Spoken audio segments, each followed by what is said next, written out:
So today is August 8th, and I'm up in my hometown, the town I grew up in, helping out my sister and my daughter who lives up here, and drove up to the cemetery to visit my parents.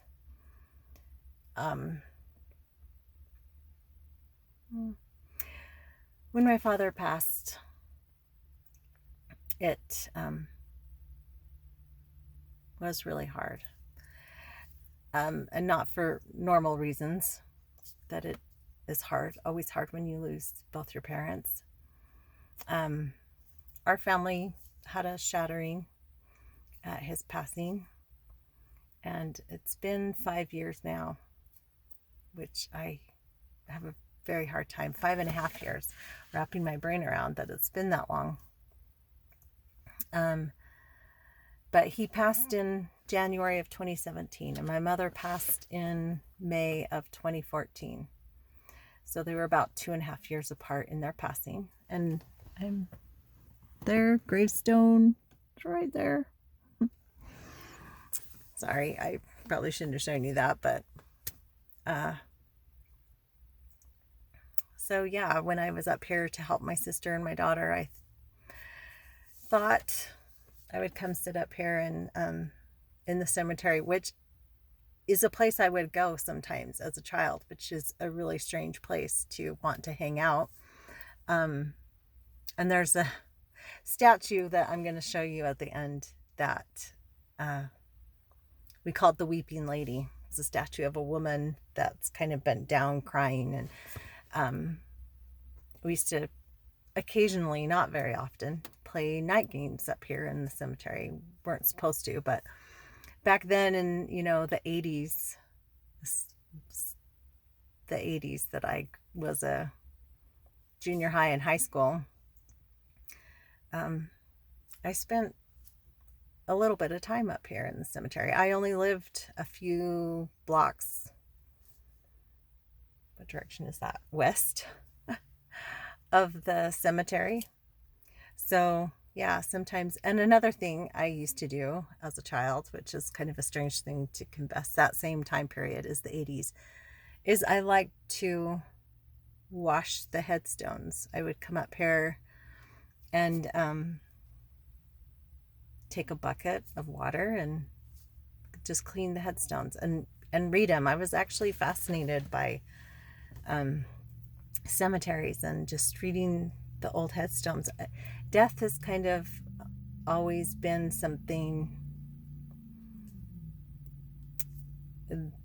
that I was curious about. I had an interest in learning more about it. And growing up as a Mormon, we're very set in our beliefs about death and dying. And so I had a very narrow container for death and the afterlife, and it was already determined for me as a child. And now that I've come out of that Mormon box, death is not scary. Death is not something to be feared. And I'm going to say something controversial, but in truth, I've been out of the Mormon church for 12 years now, and I view death as the resurrection that everyone talks about at the second coming, right? But if our souls are who we truly are, if our spirit, our soul, is the truth of who we really are, that is eternal and can never pass away, then our flesh and bones, our bodies, are just temporary. Then the true resurrection is when we die. And true death is when our spirit incarnates into this flesh and bones tomb. So this is how I see life right now. We are encased, we are entombed. our spirit is entombed into this flesh and bones body.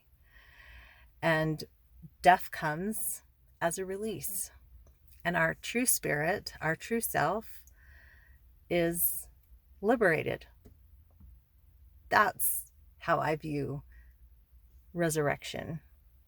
Resurrection for me is not physical bodies rising out of the grave and being reanimated into, their former spirit and body being joined as one and never to be taken apart. That's, of course, a Mormon or Christian concept that resurrection is the return of the body. But what I believe is true resurrection is the return of the spirit. That when death happens, our spirits are liberated and our spirits are returned, resurrected into the spirit world. Birth is a death, and death is a birth. And so death is not something I fear anymore. In fact, I think it is a really beautiful experience. And I loved working with hospice patients, giving Reiki treatments to people. And I had the privilege of being present at the death of my mother and my father, and using Reiki as they were transitioning out of this world. I also had the privilege of sitting with a hospice patient who was hours away from death. And that was the most miraculous experience, because this man, I got there just as his son was saying his final goodbye to his dad, and he couldn't stay with him for his transition. And so it was such a beautiful experience. The hospice people had arranged for a lady to play the harp, and she played the harp while I gave this man Reiki. Now, the son told me, he's like, "I'm so glad you're here. That's so nice that you're doing this for my father. None of the other children can be here." This man was going to transition basically by himself. And he was in a assisted living center or nursing home. And so the lady came and she started playing the harp, and he said, "Now my father is completely comatose. He won't even know you're here. Like, he's not responding to anybody. He's probably, hours from death, minutes." I mean, they didn't know how long, but he was still breathing. And he just, thanked me for doing that. And we said we would sit with him and I would do Reiki on him for 20 to 30 minutes. And about 15 minutes into this session with this man, it was just such a beautiful experience. And I'm giving him Reiki, and the son specifically asked me not to touch his father.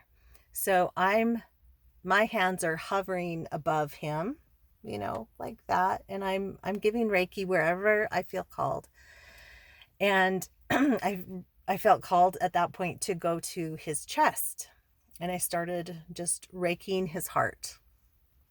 Well, it was so incredible because this man who had not moved or made a sound the entire, time that I had been in the room, reached up and grabbed my hand and held it.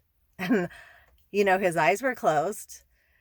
He probably could still hear us, because I truly believe hearing is the last to go. But he reached up and grabbed my hand and held my hand while I continued to give him Reiki. Now, there's no way he could have known where my hand was at that moment, other than feeling the energy that I was giving to him, that I was channeling through me to him.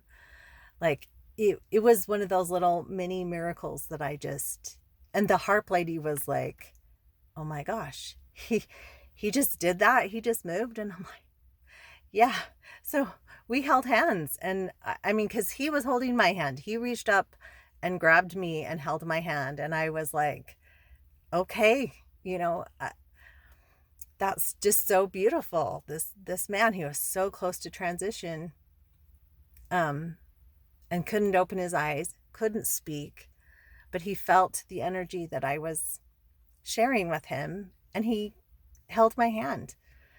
And then, seriously, it was about a good almost 10 minutes that we held hands, and I just continued to pour Reiki energy to him. And then he let go and laid his hand back down, and I moved away from his heart down to his feet. I ended our Reiki session with his feet. And then watching my mother transition, and my father too. There's just no doubt in my mind about the truth about death, that this is, while we are here in this flesh suit, meat suit, it is the true death of the spirit, is how I would put it. We're encased in this flesh body and we are limited, but death liberates us from that. And death is not something to be sad or mourned over. The people that we lose, we feel bad. Yes, they're no longer in our life, but they're not gone. They're not gone. Their consciousness continues on. Their spirit, the truth of who they are, continues on. That's what I believe. So anyways, I just wanted to share that experience. And my sister is also in assisted living and she had two scary things happen to her today. She choked really bad on her dinner, and then she fell in the morning. So she started her day with a fall and ended her day with nearly choking. And I guess that's why kind of, oh, hang on. Sorry. Brandon?